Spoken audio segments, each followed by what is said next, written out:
Let me ask you something. Have you ever felt invisible while standing right in front of someone? You give time, you give care, you give patience, and still you feel unseen, not because you are not enough, but because the other person does not know how to value you. And listen carefully. When someone doesn't value you, it is not always because they are bad. Sometimes it is because you are teaching them that it is okay to take you lightly. Today, we are not here to blame anyone. Today, we are here to wake up. Because self-respect is not loud, self-respect is silent. And when it rises, everything in your life begins to change. When someone truly values you, you never have to demand it, explain it, or chase it.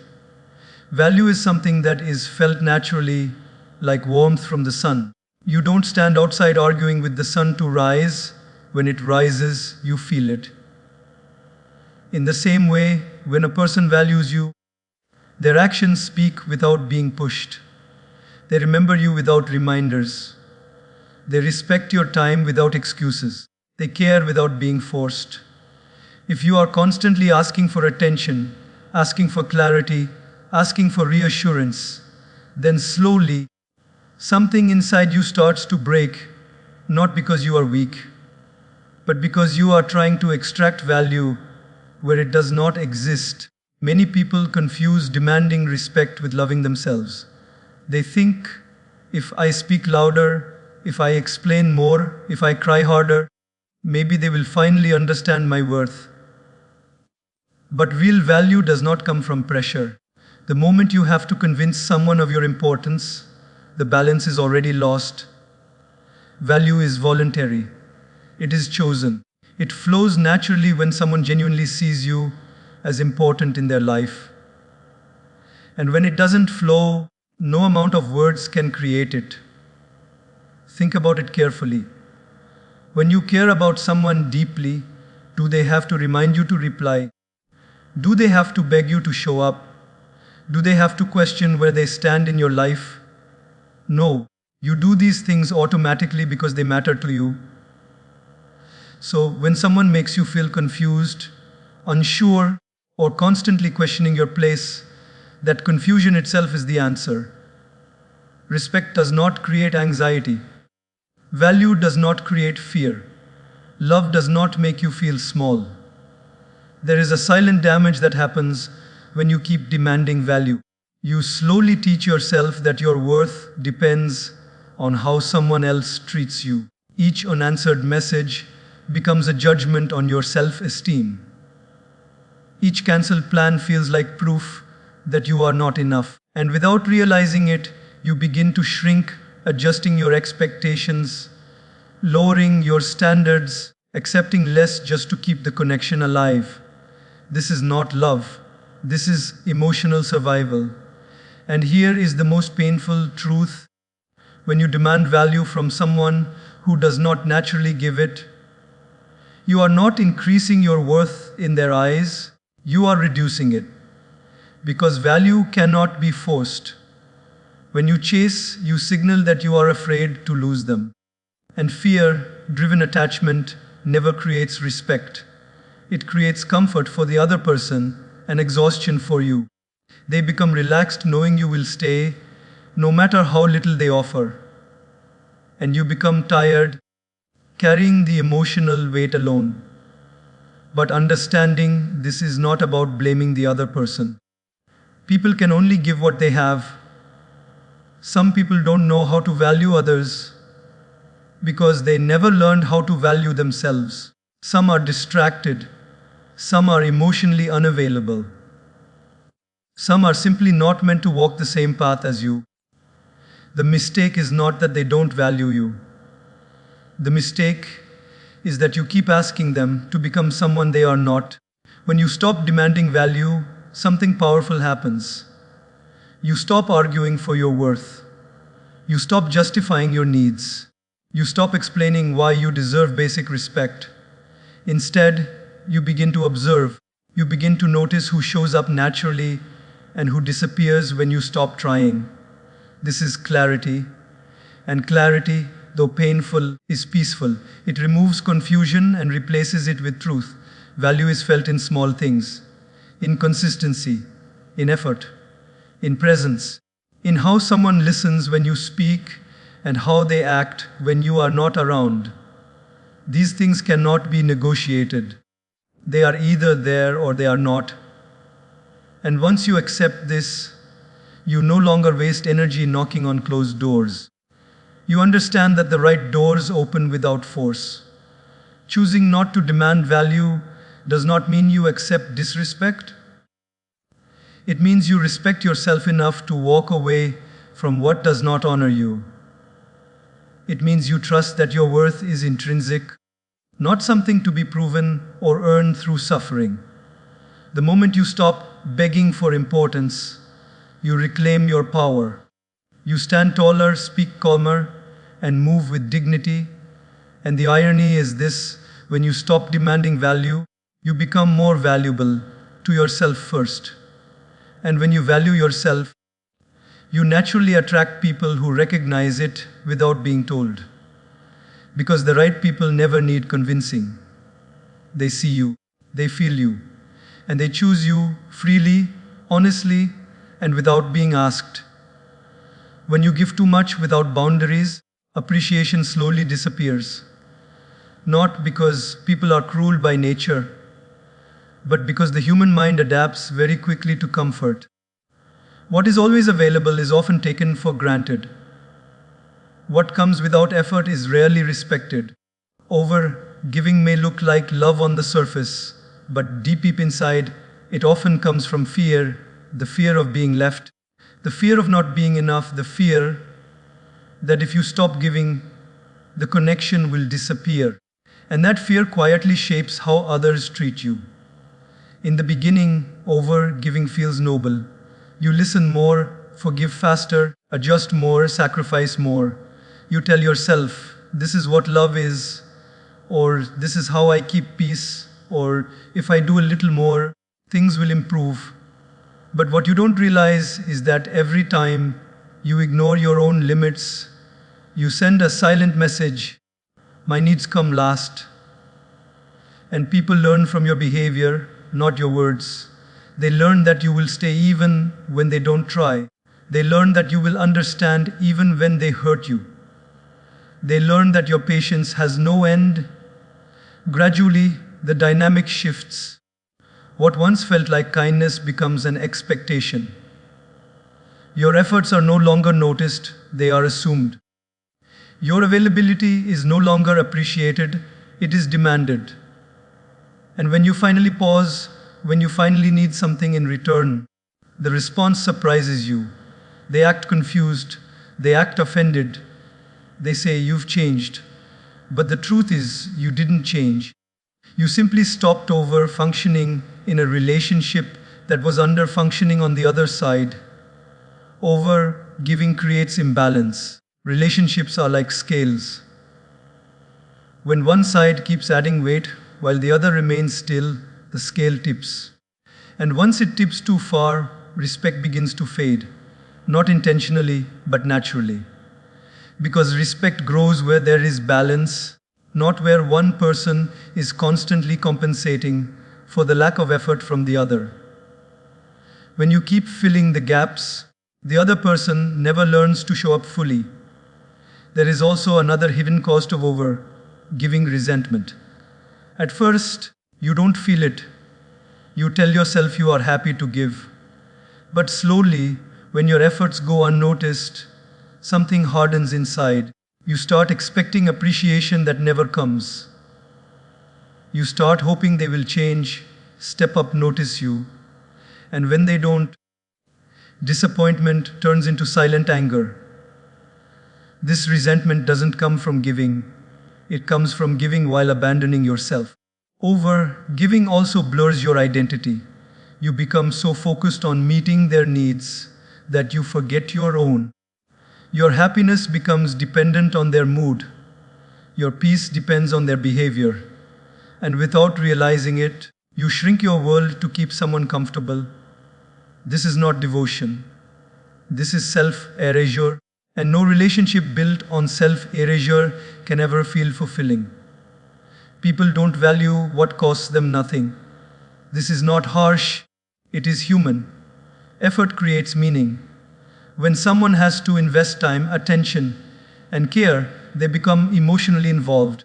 But when you remove the need for effort by doing everything yourself, you unintentionally rob them of the chance to value you.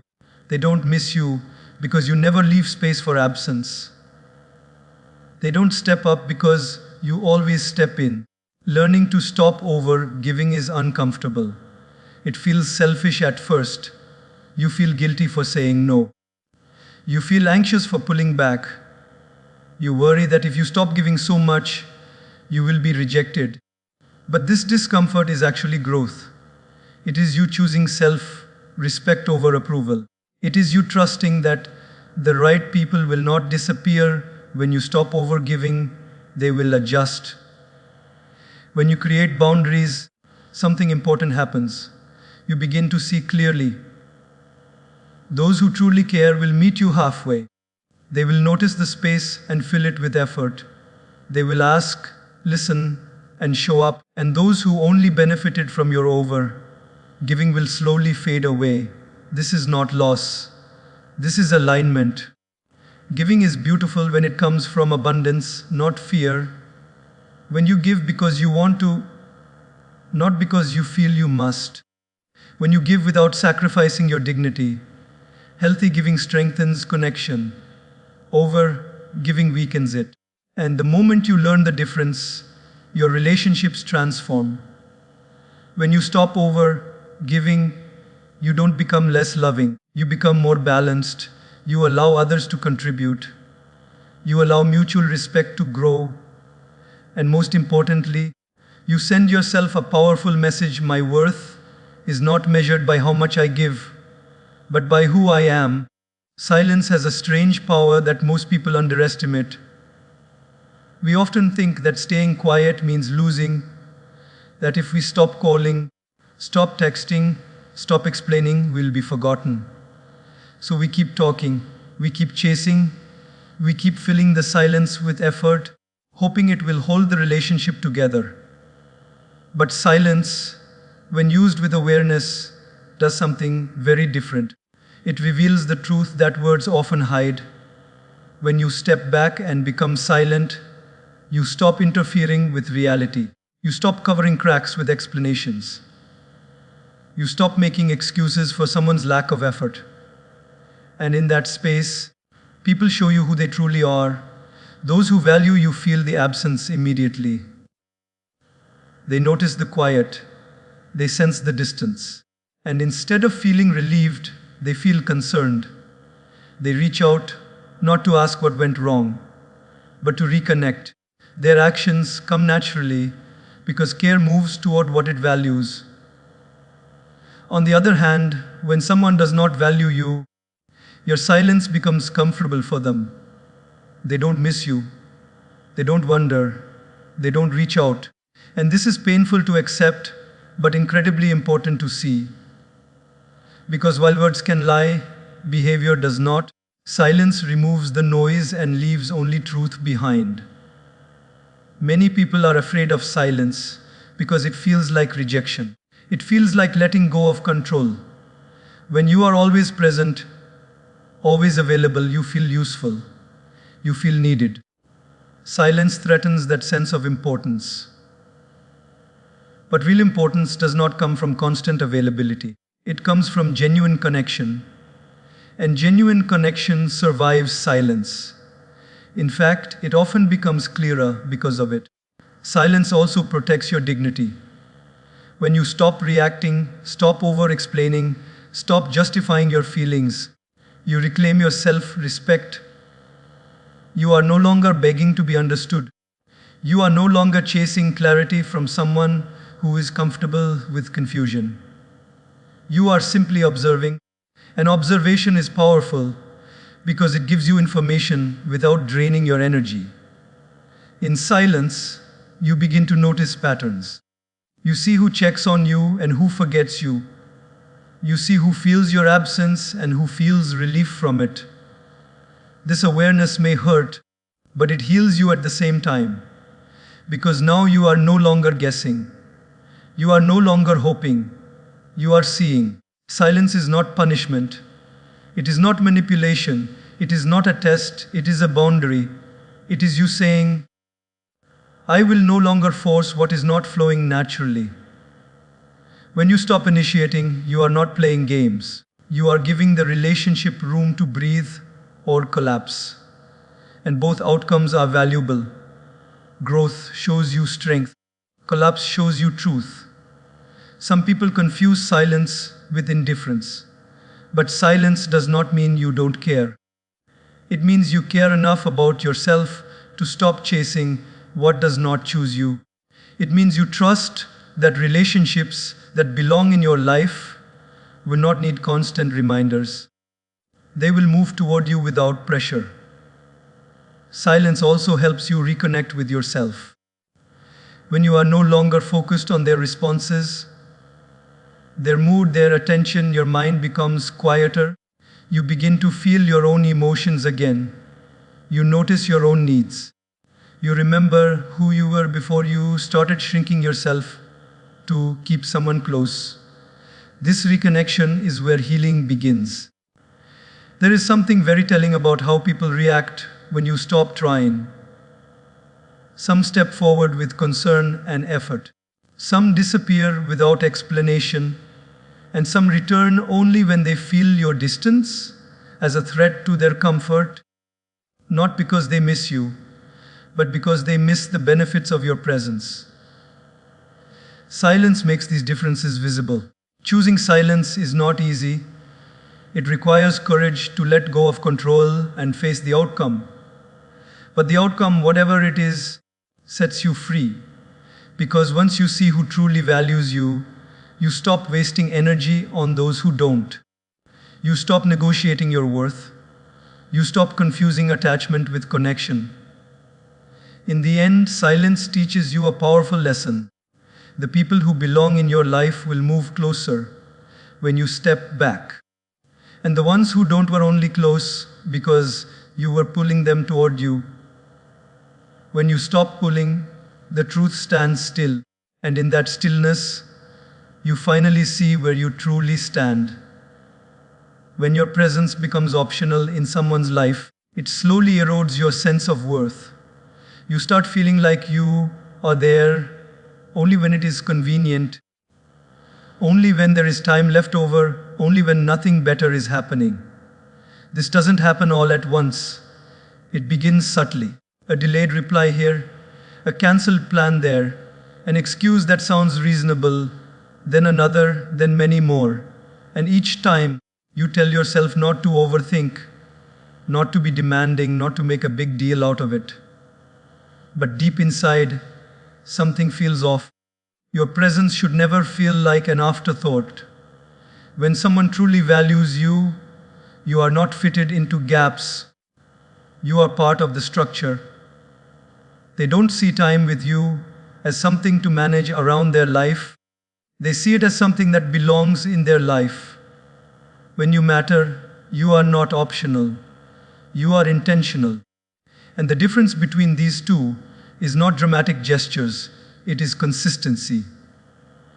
When you accept being treated as optional, you unknowingly lower the standard of how you are allowed to be treated. You begin to adjust your expectations. You stop asking for clarity.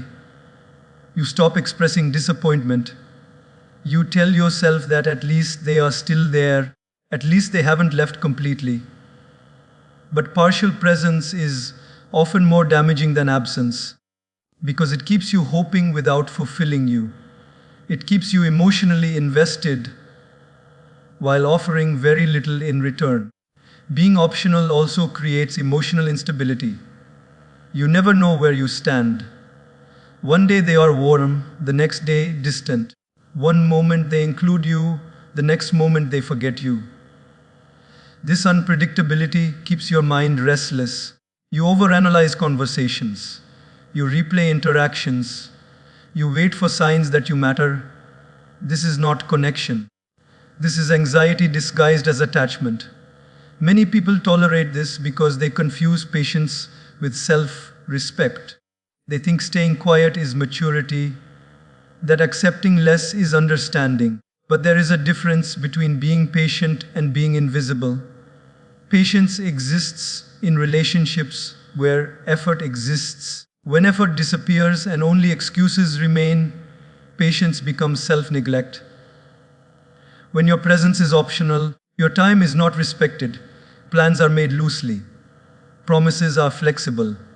Your schedule is assumed to be open. And if you object, you are made to feel demanding or sensitive. Over time, you begin to question your own needs.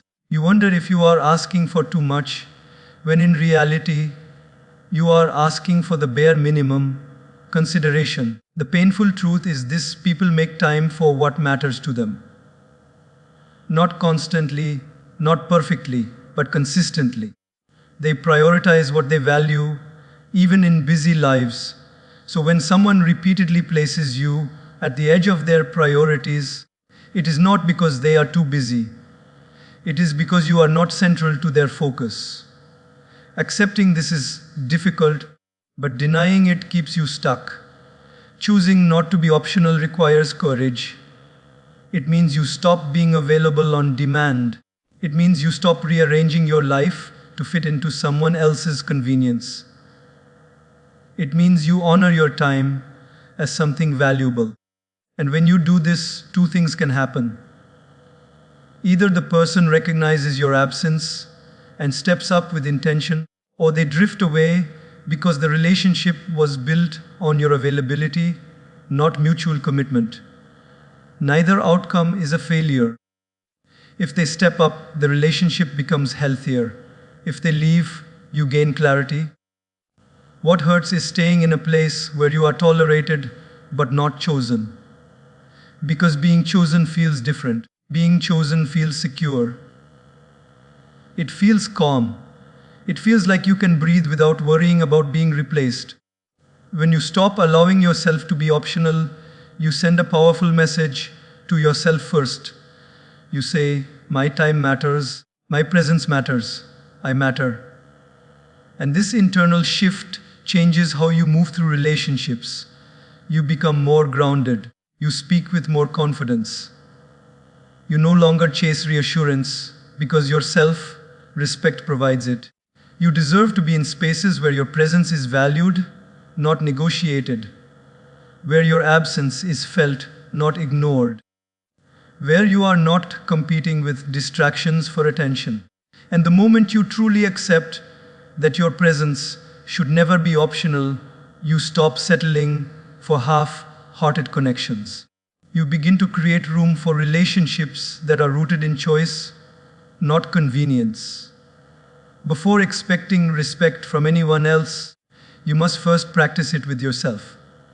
This idea sounds simple, almost obvious, yet it is one of the most misunderstood truths in relationships. Many people believe respect is something others give us based on our kindness, our loyalty, or our sacrifices. But in reality, respect often follows the way we treat ourselves. The world does not study our intentions, it responds to our boundaries. Self-respect is not arrogance. It is not ego. It is not pushing others down to lift yourself up.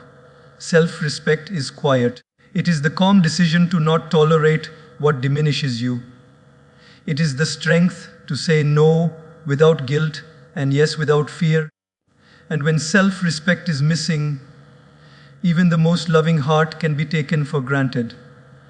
When you do not respect yourself, you allow things that hurt you to continue. You excuse bad behavior. You accept apologies without change. You stay silent when something crosses your limits. And each time you do this, you teach others how to treat you. Not through lectures, not through complaints, but through what you allow to continue without consequence. People notice consistency. If you repeatedly forgive disrespect without correction, it becomes normal. If you always stay after being hurt, leaving becomes unbelievable. And slowly, without intending to, you communicate that your boundaries are flexible, your feelings are negotiable, and your presence is unconditional. This does not inspire respect, it invites complacency. Expecting respect without practicing self respect creates internal conflict. You feel angry when you are ignored, but you remain available. You feel hurt when you are dismissed, but you stay quiet. This gap between what you feel and what you allow creates emotional exhaustion. You begin to lose trust in yourself. And when you don't trust yourself, it becomes difficult for others to trust you too. Self-respect begins with honesty. Honesty about what hurts you. Honesty about what you need. Honesty about what you will no longer tolerate. It requires you to listen to your discomfort instead of suppressing it. That discomfort is not weakness, it is guidance. It shows you where your limits are being crossed. Practicing self-respect often feels uncomfortable at first. You fear conflict, you fear being misunderstood, you fear losing people, so you choose peace over truth. But peace built on self-betrayal is fragile. It cracks under pressure. True peace comes from alignment, when your actions match your values, even if it costs you something. When you begin to respect yourself, your behavior changes subtly but powerfully. You stop over-explaining. You stop justifying your needs. You stop chasing validation. You speak clearly. You walk away sooner. You choose distance over drama. And these changes shift how others perceive you. Not because you demanded respect, but because your energy now communicates it. Some people will resist this change. They will say you have changed, that you are cold, that you are difficult. But what they are really reacting to is the loss of access. They were comfortable with the version of you that tolerated everything. And when that version disappears, discomfort follows. This is not a sign that you are wrong. It is a sign that your self-respect is working. Self-respect also teaches you discernment. You stop expecting people to give what they are incapable of giving. You stop personalizing their limitations. You stop trying to earn love through endurance. Instead, you evaluate compatibility. You ask yourself, not how can I make this work, but does this honor who I am? When you respect yourself, you no longer stay where you are not respected. You may feel sadness, but you do not feel regret.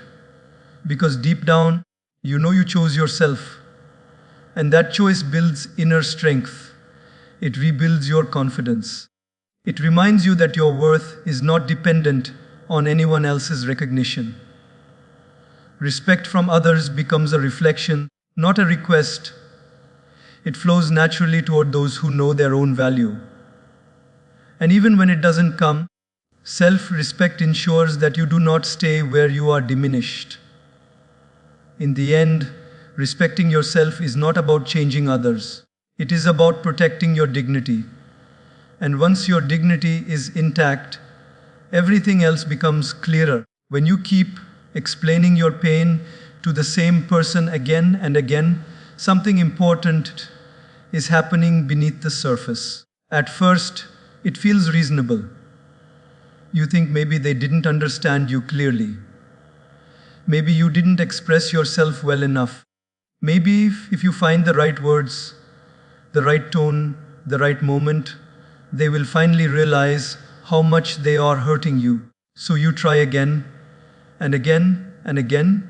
But with each explanation, your voice grows softer, your confidence weaker, and your hope more fragile. The painful truth is that the right person does not need repeated explanations to care. Understanding is not about intelligence or communication skills. It is about willingness. When someone truly values you, they pay attention the first time you express discomfort. They may not change perfectly, but they will try. They will ask questions. They will adjust. Repetition is not required where concern exists. Repeated explanations often turn into emotional labor. You are not just sharing your feelings, you are teaching someone how to treat you. You are pointing out basic empathy. You are translating your pain into language they can tolerate. And this is exhausting because instead of being supported, you become the one carrying the emotional responsibility for the relationship. Each time you explain and nothing changes, a small fracture forms inside you. You begin to feel unheard, you feel dismissed, you feel foolish for opening up again, and slowly you start doubting your own feelings. You wonder if you are too sensitive, too demanding, too dramatic. This self doubt is not a sign of growth, it is a sign of emotional neglect. There is also a subtle loss of dignity in repeated explanations. Not because expressing pain is weak, but because staying in a cycle where your vulnerability is ignored teaches you to minimize yourself. You start softening your words to avoid conflict. You add jokes to make your pain easier to digest. You say, "It's okay," when it isn't. And over time, you disappear inside the relationship. Some people understand your pain very well, they just choose not to respond to it. This is hard to accept, but necessary. Ignorance can be corrected, indifference cannot. When someone repeatedly shows you that your feelings do not influence their behavior, that is information. And information is meant to guide your decisions, not trap you in hope. Stop explaining your pain does not mean stop communicating. It means stop repeating yourself where there is no movement. Communication is a two-way process. If one side keeps speaking and the other side keeps staying the same, the issue is not clarity, it is care. When you stop explaining, you create space for observation. You step out of the role of persuader and into the role of witness. You watch what they do when you no longer remind them of your feelings. Do they become curious? Do they check in? Do they adjust on their own? Or do they continue as if nothing changed? This silence gives you answers that words never could. Choosing to stop explaining requires courage. It feels risky because it means letting go of the hope that they will finally understand. But that hope has already cost you enough. Protecting your emotional energy is not giving up, it is growing up.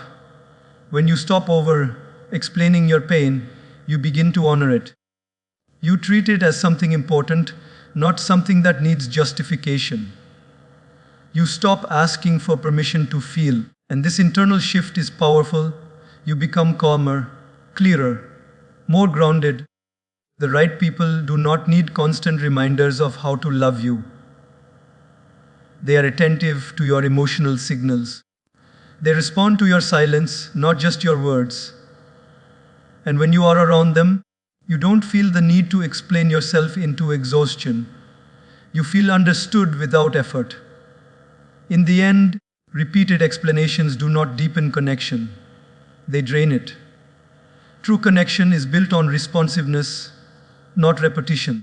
And when you realize that your pain deserves action, not just acknowledgement, you stop trying to convince others to care.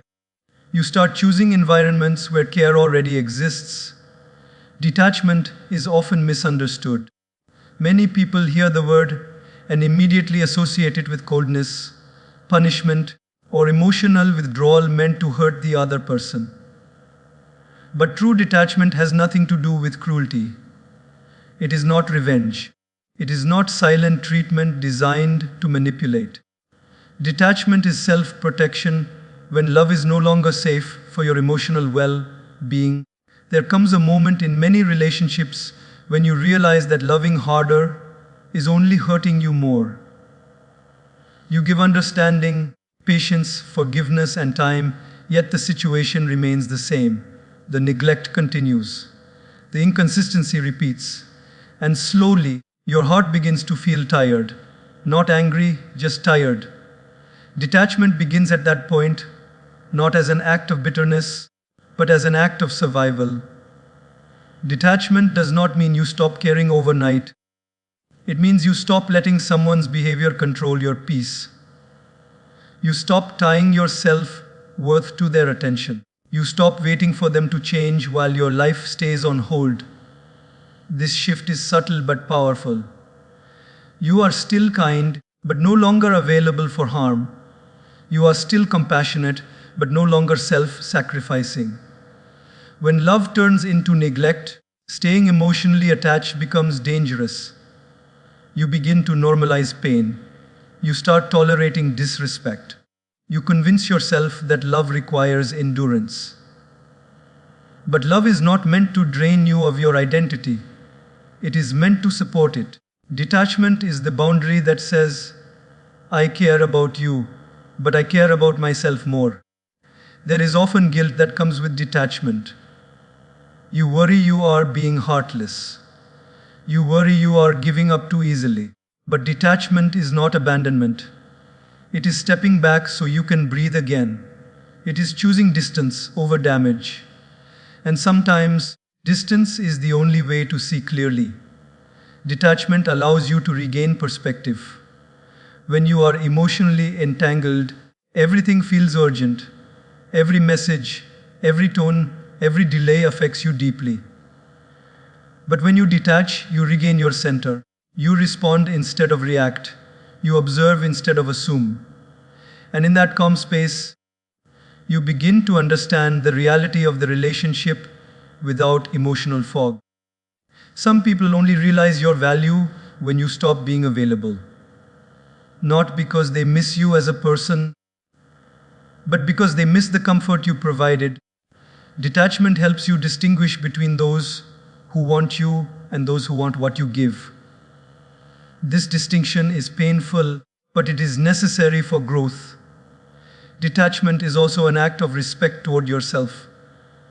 It says that your emotional energy is precious, that it should not be wasted where it is not reciprocated, that love without care is not love, it is attachment.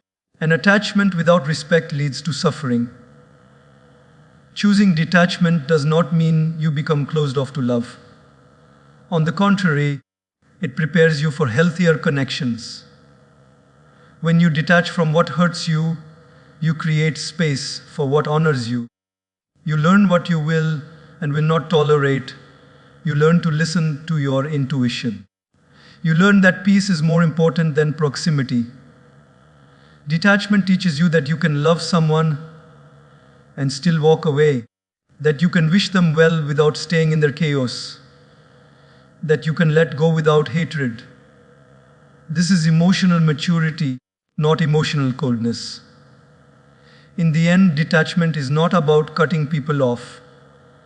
It is about cutting off patterns that hurt you. It is about choosing healing over hope that costs you your dignity.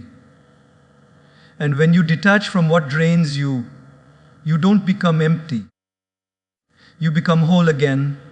You cannot force importance in someone's life, no matter how much effort you pour in. This is one of the hardest truths to accept because it goes directly against what pain tells us to do. When we feel ignored or undervalued, our instinct is to try harder. We talk more. We give more. We show up more. We hope that if they see our dedication, our loyalty, our consistency, they will finally realize our worth. But importance does not grow under pressure. It withers. Importance is not created by persistence, it is created by priority. When someone truly considers you important, you do not have to campaign for space in their life. You do not have to compete with distractions. You do not have to constantly remind them of your presence. You are already counted. You are already considered. And when this is missing, forcing it only leads to exhaustion. Forced care has a very distinct feeling. It feels heavy, awkward, unnatural. You can sense that the effort is coming from obligation, not desire. Conversations feel rushed. Time feels borrowed. Affection feels mechanical. And instead of feeling loved, you feel like a burden you are afraid to be. This kind of care does not nourish you, it slowly drains you because you are always aware that if you stop trying, everything might collapse. When you try to force importance, you unknowingly place yourself in a position of weakness. You wait, you hope, you overextend. And the other person relaxes into comfort, knowing that no matter how little they give, you will fill the gap. This dynamic does not create closeness, it creates imbalance. One person invests emotionally while the other enjoys the benefits without responsibility. There is also a quiet humiliation in forced importance, not because wanting to matter is wrong, but because you are constantly asking for what should be given freely. You find yourself negotiating basic attention. You celebrate small crumbs of effort as if they are grand gestures. And deep down, you know something is missing, but you are afraid to name it because naming it might end the connection. The truth is, importance cannot be negotiated. It cannot be earned through suffering.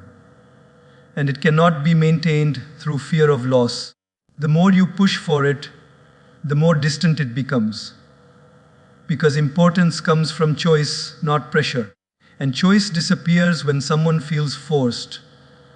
This is why forced care is not care at all, it is exhaustion. You are exhausted from overthinking, exhausted from waiting, exhausted from hoping, exhausted from pretending that inconsistency is enough. And the worst part is that this exhaustion is often silent. You smile, you say you understand, you tell yourself to be patient. But inside, you are tired of feeling like you don't truly matter. Letting go of the need to force importance is terrifying at first. It feels like giving up. It feels like losing control. But in reality, it is reclaiming your power. Because when you stop forcing your place